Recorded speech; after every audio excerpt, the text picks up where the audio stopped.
السلام علیکم، میں ہوں سید طرف اور آج میں آپ کو پروفٹ سیریز میں حضرت داؤد علیہ السلام کا قصہ سناؤں گی۔ تو چلیے شروع کرتے۔ اگر آپ کو پروفٹ سیریز میں انٹرسٹ ہے تو میرے چینل کو سبسکرائب کریں۔ تو سنتے ہیں داؤد علیہ السلام کا واقعہ۔ حضرت داؤد علیہ السلام بھی بنی اسرائیل کے بڑے نبی گزرے ہیں۔ آپ کا ذکر قرآن پاک میں کئی جگہ آیا ہے۔ سورہ سواد میں خصوصیت سے نہایت تفصیل سے ملتا ہے۔ حضرت داؤد علیہ السلام پر آسمانی کتاب زبور بھی نازل ہوئی۔ حضرت موسیٰ علیہ السلام کے انتقال کے کافی عرصے بعد بنی اسرائیل کے سرداروں نے اس وقت کے نبی سے کہا کہ ہم کو ایک بادشاہ کی ضرورت ہے جس کی سرداری میں ہم اللہ کے دشمنوں سے جنگ کریں۔ اللہ کے نبی ان کی حالت خوب جانتے۔ پہلے انہوں نے انکار کر دیا کہ یہ لوگ بزدل ہیں، جنگ وغیرہ کچھ نہیں کریں گے، مگر جب قوم اور سرداروں کا اصرار بڑھا اور وہ نہیں مانے تو اللہ کے نبی نے فرمایا،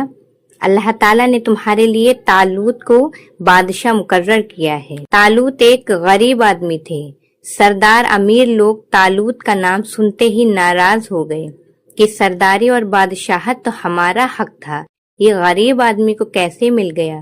حضرت طالوت بڑے عالم، عابد، جنگ کے ماہر اور بڑے بہادر طاقتور آدمی تھے، اس لیے اللہ نے ان کو بادشاہ مقرر کیا تھا۔ اللہ کے نزدیک تو امیر و غریب سب برابر ہیں، اس کے نزدیک وہی اچھا ہے جو نیک ہو۔ لوگوں کو تسلی کے لیے اس وقت کے نبی نے یہ فرمایا تھا کہ حضرت طالوت کو بادشاہ بنانے کی ایک نشانی یہ بھی ہے کہ 3 صندوق میں حضرت موسیٰ علیہ السلام اور حضرت ہارون علیہ السلام کی یادگار ہے، اسے فرشتے اٹھا کر تمہارے پاس لے آئیں گے۔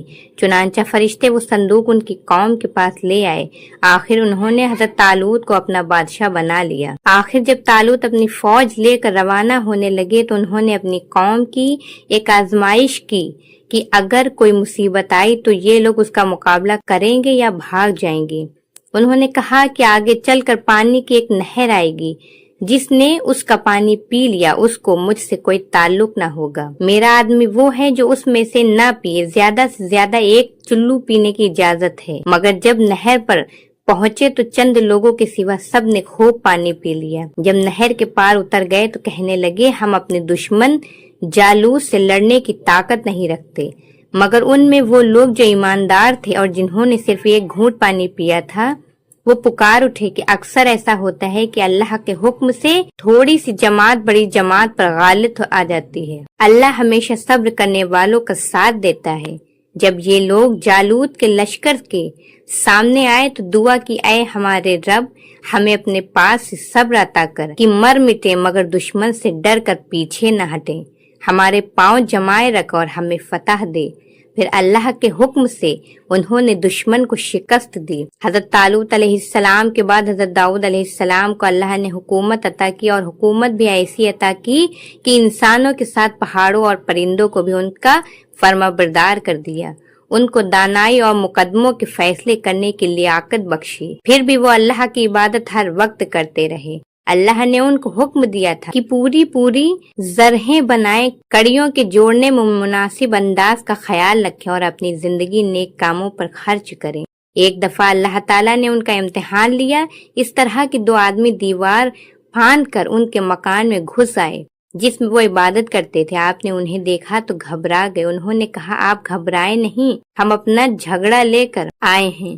میرے اس بھائی کے پاس 99 دمبیاں ہیں اور میرے پاس صرف 1 ہے، اب یہ 1 دمبی کو بھی لینا چاہتا ہے۔ آپ انصاف کے ساتھ فیصلہ کریں۔ آپ نے فرمایا کہ جو تم سے دمبی مانگ رہا ہے اس میں یہ زیادتی پر ہے، اور اکثر شریک ایک دوسرے پر زیادتی کرتے ہیں۔